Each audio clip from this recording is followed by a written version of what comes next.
So when I think of 2000s cars, I think of stuff like this. What I don't think of is this. Yet in 2007, the Toyota Camry sold over 400,000 models, but the cars we remember usually sold less than a tenth of that figure. It's one of those weird phenomenons where we remember the weird stuff but literally find it hard to picture something we've seen 1,000 times over. And that got me thinking about all the Y2K cars I can picture in my head but basically never see, or in the most extreme examples, have never seen. And then I went down this rabbit hole of, well, why was that even made? Who did they make it for? And did it actually even sell? This is the Great Y2K Car Flop.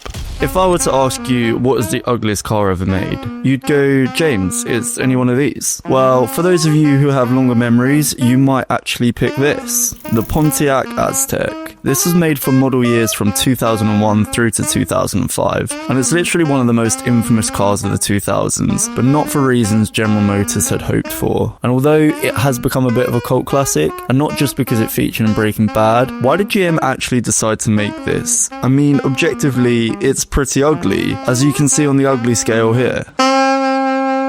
General Motors in the 90s had a reputation for designing cars with caution. Basically, they had played it safe when it came to car design for a long old time, and they really wanted to go against the grain and change this. The Aztec was marketed by Pontiac as a sport recreational vehicle, which in 2025 seems remarkably forward-thinking, as basically all manufacturers have descended down this path of only offering crossover SUVs. But at the time, this kind of hadn't been done. It was first shown to the public in 1999 and marketed towards Generation X, and it really was the first car to be designed and made to be sold to this new generation of people. But with an initial sale price of $19,000 to roughly about $23,000, Generation X could simply not afford to purchase the Aztec. General Motors had forecast sales of up to about 75,000 units per year, but they needed to produce 30,000 annually just to break even. But just under 28,000 was sold in 2002, which was the model's best-selling year. So whilst the idea was groundbreaking and in some senses would mirror what future manufacturers would produce, the Pontiac Aztec is one of the automotive industry's biggest failures and helped send the already struggling brand to its grave just a few years later. The next car is the Chevrolet SSR, or should I say truck or convertible. To be honest, the SSR doesn't even really know what it is, so I'm going to give myself a free pass there. The story of the SSR starts with a trend that was sweeping the automotive world in the late 90s and early 2000s, and that was nostalgia. I mean, there are literally endless examples of cars from this period that went on this retro throwback. Chevrolet wanted to try their hand at tapping into this ready-made retro market, so they did something sensible and created a retro vehicle everyone would want to buy.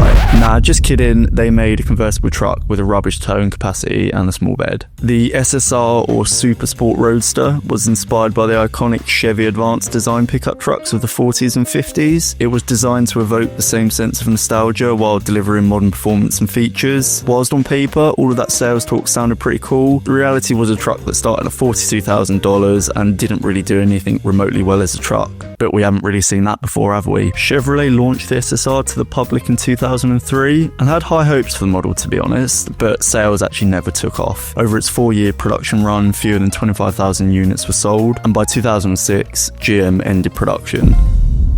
In the late 90s, Renault was suitably high from the profits made from the Renault Espace, a practical and spacious people mover that European families loved. But then Renault came up with a new strategy that some would call bold and some would call really stupid. They thought, what if we made a luxurious coupe-like version of the Espace? Yeah, you heard that right. Enter the Renault Aventan, designed by Matra, built on the Espace platform and featuring an unmistakable spaceship-like look.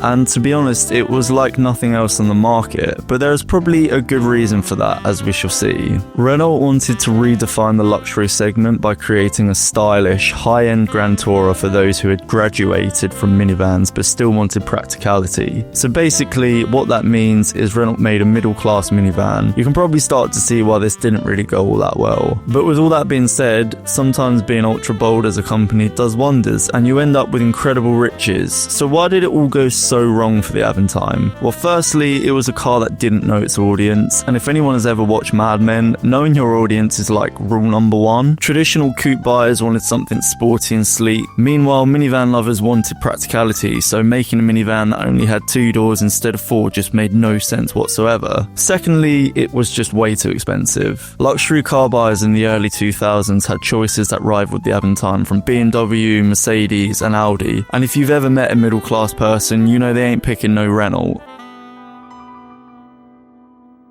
What is boxy, quirky, and undeniably unique? And no, I'm not talking about PS1's Lara Croft. Well, that can be none other than the Nissan Cube. The Nissan Cube is an icon of the Y2K car era, but while it gained a cult following in Japan, its story in the United States and Europe tells a very different tale. Well, actually, that's a complete lie. It was just a straight up sales flop. But how did the Cube get so cubey? Well, it was first introduced in 1998 and exclusively in Japan. It was aimed at the growing urban market. The Cube embraced a bold, boxy design that prioritized practicality and interior space. Basically, it was just compact, efficient on fuel, and pretty quirky, which was, super popular in Japan at the time. In 2002, the second generation refined its iconic shape. This was the generation that solidified the Cube as a Japanese design icon. One of its most unique features is the side opening rear door, which was reportedly inspired by old school Smeg refrigerators, and customers were encouraged to personalize their car with Nissan's range of accessories and tattoos, whatever that means. And with the sales success in Japan, Nissan decided to take the Cube global in 2009. There was some initial hype in Western markets, but fundamentally the Cube struggled to find its footing in the US and Europe. The biggest factor to poor sales in the Western car market was their obsession with status, so a small boxy Nissan was not really ever going to cut it, to be honest.